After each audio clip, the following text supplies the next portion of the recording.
नमस्ते। आज हम आपको एक ऐसे चैप्टर के बारे में बताएंगे जो इंडियन हिस्ट्री के लिए बहुत ही दर्दनाक और महत्वपूर्ण है। ये कहानी है कैसे ब्रिटेन की ईस्ट इंडिया कंपनी ने भारत को लूटा और हमारे देश की संपत्ति को अपने फायदे के लिए इस्तेमाल किया। ईस्ट इंडिया कंपनी, जो शुरू में एक ट्रेडिंग कंपनी थी, 1600 में एस्टैब्लिश हुई थी। इसका मुख्य उद्देश्य भारत से मसाले, कपास और अन्य कीमती वस्तुओं का व्यापार करना था। लेकिन धीरे धीरे इस कंपनी ने व्यापार के बहाने भारत में अपनी जड़ें जमानी शुरू कर दी और यहाँ की राजनीतिक स्थिति का फायदा उठाकर अपना साम्राज्य स्थापित किया। सिर्फ ट्रेड करने का इरादा लेकर आए थे, लेकिन धीरे धीरे ये कंपनी भारत पर कब्जा करने लगी। उन्होंने भारतीय राजाओं और नवाबों के बीच फूट डालकर अपनी स्थिति मजबूत की। 1700 के आते आते कंपनी ने अपनी फौज तैयार कर ली थी और 1757 की प्लासी की लड़ाई के बाद बंगाल पर अपना पूरा कंट्रोल बना लिया।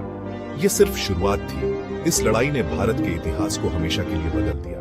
ब्रिटिशर्स ने बंगाल के लोकल रूलर्स को हराने के बाद वहां के रेशम और मसालों पर पूरा कंट्रोल बना लिया। उन्होंने स्थानीय उद्योगों को बर्बाद कर दिया और अपने व्यापार को बढ़ावा दिया। उन्होंने लोकल प्रोडक्शन को डिसरप्ट किया, टैक्सेस को इंक्रीज किया और लोगों को मजबूर किया कि वो अपनी क्रॉप्स जमींदारों को कम दाम में बेचें। इससे किसानों की हालत और भी खराब हो गई और ये सब कुछ बस बंगाल तक सीमित नहीं रहा।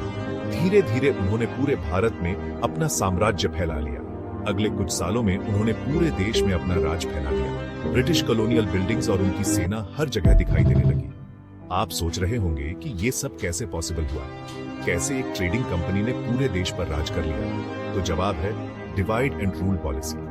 ब्रिटिशर्स ने इंडियन रूलर्स को आपस में लड़ाकर उन्हें कमजोर बनाया और फिर अपना राज एस्टैब्लिश किया। ब्रिटिशर्स ने इंडियन रूलर्स को आपस में लड़ाकर उन्हें कमजोर बनाया और फिर अपना राज एस्टैब्लिश किया। उन्होंने भारतीय समाज को विभाजित कर दिया और अपनी सत्ता को मजबूत किया। इकोनॉमिक एक्सप्लॉयटेशन का भी एक बड़ा रोल था। उन्होंने भारत के प्राकृतिक संसाधनों का जमकर दोहन किया। भारत के रिच रिसोर्सेज जैसे कि कॉटन, स्पाइसेस और इंडिगो को सस्ते दाम में ब्रिटेन भेजा जाता था और वहां से फिनिश्ड प्रोडक्ट्स को हाई प्राइस पे वापस इंडिया बेचा जाता था। इससे भारतीय उद्योगों को भारी नुकसान हुआ। आपको जानकर हैरानी होगी कि 19th सेंचुरी में इंडिया दुनिया की जीडीपी में सिर्फ 2% कंट्रीब्यूट कर रहा था, जबकि ब्रिटिश कॉलोनियलिज्म से पहले ये 24% था। ये गिरावट ब्रिटिश एक्सप्लॉयटेशन का सीधा परिणाम था। आज भी हम ब्रिटिश कॉलोनियलिज्म के असर को महसूस करते हैं। हमारे इंफ्रास्ट्रक्चर, एजुकेशन सिस्टम और कई कल्चरल एस्पेक्ट्स पर ब्रिटिश इन्फ्लुएंस है। इंफ्रास्ट्रक्चर, एजुकेशन सिस्टम और कई कल्चरल एस्पेक्ट्स पर ब्रिटिश इन्फ्लुएंस है।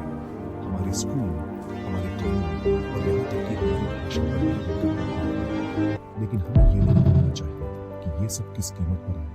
हमारे पूर्वजों ने अपनी जान की कुर्बानी दी, हमारी संस्कृति और धर्म को नुकसान पहुंचाया।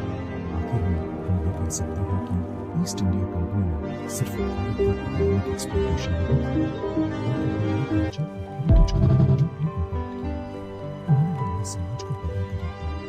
तो दोस्तों, ये थी कहानी कैसे ब्रिटेन की ईस्ट इंडिया कंपनी ने भारत को लूटा। हमें अपनी हिस्ट्री को जानना और समझना बहुत जरूरी है, क्योंकि हम अपने भविष्य को देखने के लिए